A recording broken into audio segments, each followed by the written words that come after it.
যে অপারেশন যেটা হয়েছিল সেটা কিন্তু এখানে কিন্তু একদম 100% বেটার হয়েছে, সেটা এইমসের যারা এসছেন ডাক্তারবাবুরা সেটা কিন্তু ওনারা বলেছেন। এবং আমরা এই যে 139 দিন থেকে 40 দিনে এটা পুরো 139 to 40 days জীবন যুদ্ধে উনি কিন্তু শেষ পর্যন্ত পরাজিত হলেন। একে তো সবসময় জীবন যুদ্ধ নিয়ে ওনার সবসময় ওনার যে ইতিহাস আমরা শুনি, যেভাবে মানে কমিউনিস্টদের বিরুদ্ধে উনি প্রতিরোধ এবং প্রতিবাদ করেছেন সেটা ইতিহাস সবাই জানে।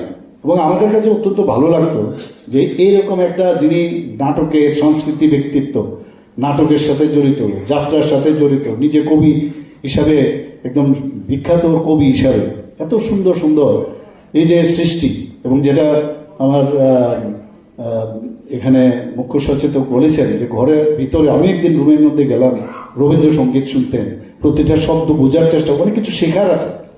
আমরা কিন্তু কানে কমও শুনি, আবার দেখিও কম, আর না শুনে আমরা মানে অনেক কিছু বলি, আবার দেখেও না দেখে অনেক কিছু বলি। তো এইসব ব্যক্তি বুঝেন, দেখেন এবং এটাকে হৃদয়ঙ্গম করার কারণেই কিন্তু শ্রেষ্ঠত্বের একটা অধিকার হয়েছে।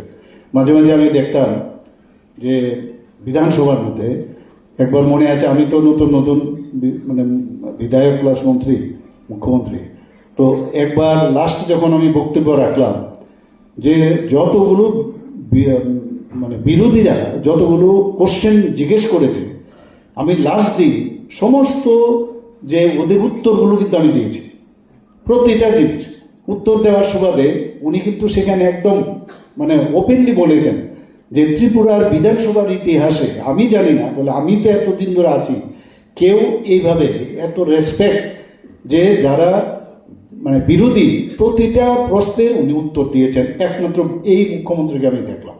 এই যে বিষয় মানে কিন্তু উনি উৎসাহ প্রদান করলেন, কিন্তু তো আমার মধ্যে আরও কাজ করার একটা ইচ্ছে প্রকাশ হলো যে বা আমাকে তো উনি কমপ্লিমেন্টারি দিলেন, কমপ্লিমেন্ট করলেন, সেটা একটা সাংঘাতিক বিষয়। 4 বারের মুখ্যমন্ত্রী আমরা সবাই জানি যে 2008, 13 এবং 28 এবং আমাদের 18 এবং আমাদের 23-এ, এবং আমাকে যে কোনো জায়গার থেকে একজন বললেন যে এইবার কিন্তু ওনাকে অধ্যক্ষ বানাতে হবে। ঠিক আছে, আপনারা যখন ইচ্ছা প্রকাশ করেছেন আমার অসুবিধা নেই, এবং সেইভাবে উনি হয়েছেন এবং খুব ওনার কৃতজ্ঞতা প্রকাশ করেছেন। আমি বলি আরে আমি তো কিচ্ছু না, এগুলো তো আমাদের পার্টির যা নিয়ম আছে সেইভাবেই হয়, আমার এখানে কিছু করার নেই। তো সত্যি আজকে মানে ওনাকে হারিয়ে শুধু বন্ধুকে আমি হারাইনি, আমার মনে হয় যে ত্রিপুরার মানুষ সত্যিকারের অর্থে একজন ভালো জননেতা এবং মানুষের সাথে যুক্ত এবং এইরকম একটা সাংস্কৃতিক ব্যক্তিত্ব আমরা কিন্তু হারিয়েছি। এবং আমরা বিধানসভার মধ্যে ওনাকে দেখতাম, যদি আমাদের পার্টির থেকে উনি মানে স্পিকার হয়েছে, কিন্তু যতটুকু আমি দেখি চেষ্টা করতো যে নিরপেক্ষতাটা কিন্তু উনি বজায় রাখতেন, এবং তার মধ্যে যে সংযম এবং দূরদর্শিতা। আবার খুব মজার বিষয় ছিল এমন সব কথাবার্তা হঠাৎ করে মানে ওনার যে প্রেজেন্স অফ ইন্টেলিজেন্স আমি দেখতাম এত সুন্দর, যে কোনো একটা প্রশ্ন করলো উনি একটু দাঁড়ান আমার একটা প্রশ্ন আছে, আমাকেও একদিন বললেন, মানে এরকম আমাদের দলের হয়েও এমনভাবে এত সুন্দরভাবে সাজিয়ে কথাটা বললেন। এটা একমাত্র এই সাহিত্য নিয়ে চর্চা করার সুবাদেই কিন্তু উনি সেইভাবে বলেছেন না, আমার সেরকম কিন্তু খারাপ লাগলো না, অথচ কথাটা বলে ফেললেন। এবং ওনার যে ছাত্র জীবন থেকেই আমি দেখেছি যে যখন কলেজের মধ্যে তো আমি খেলাধুলাতেই বেশি যুক্ত ছিলাম, এবং ওনাকে দেখতাম যে রাজনীতির সাথে উনি যুক্ত ছিলেন, NSUIও করেছেন, সুবলবাবু তো বললেন ওর সাথে বিশ্বদা, এবং আমরা একটা মানে ডাইরেক্টলি আর ইনডাইরেক্টলি হোক ওর সাথে কিন্তু একটা সবসময় একটা মানে পরিচয় আমার ছিলই।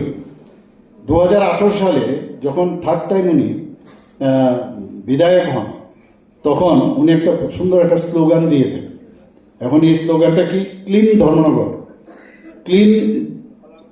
Clean Dharmanagar, green Dharmanagar and love Dharmanagar. মানে ভাবুন কথাটা কত সুন্দর কথা উনি বলেছেন, এবং নিজে প্রায় দেখেছেন যে পরিষ্কার পরিচ্ছন্নতা। আমরা এখানে টিঙ্কুবাবু আছেন, এবং সেখানে যখনই আমি আগরতলা থেকে ধর্মনগর যেতাম, ও কিন্তু ঠিক হাজির থাকতো ট্রেনের সামনে এসে বলে ঠিক আছে, সব ঠিক আছে। আগে যখন হেলিকপ্টারে যেতাম সেখানেও, আর সবসময় একটা মানে প্রোঅ্যাক্টিভ থাকার যে বিষয়, মানে আমি যেটা ডিসিশন নিয়েছি দিস ইজ কারেক্ট, অন্যরা উল্টাপাল্টা কি বললে ফরগেটেবল দেয়, এই যে একটা অফিস টাইপের যে একটা ব্যবহার, সেটা কিন্তু শিকার আছে এখানে কিন্তু। এবং এটাও কিন্তু এক ধরনের যে লিডার বলতে যেটা বোঝায়, লিডার তো অনেকেই হয়, নেতা অনেকেই হয়, কিন্তু জননেতা হওয়ার যেসব কোয়ালিটি ওনার মধ্যে আমরা দেখেছি। মাত্র 71 বছর বয়সে উনি আরেক জায়গায় পাড়ি দিলেন। আমি বিশ্ববন্ধু সেনের যে প্রয়াণে আমি ঈশ্বরের কাছে ওনার বিদেহী আত্মার শান্তি মানে যাতে শান্তি হোক সেই আশা রাখছি, এবং ওনার সুখ সন্তপ্ত পরিবারের এই যে ক্ষতি হয়ে গেল সেটা সহ্য করার জন্য শক্তি দেয়, সেই আশা রেখে আমি আমার কথা বলা শেষ করছি। নমস্কার, জয় হিন্দ।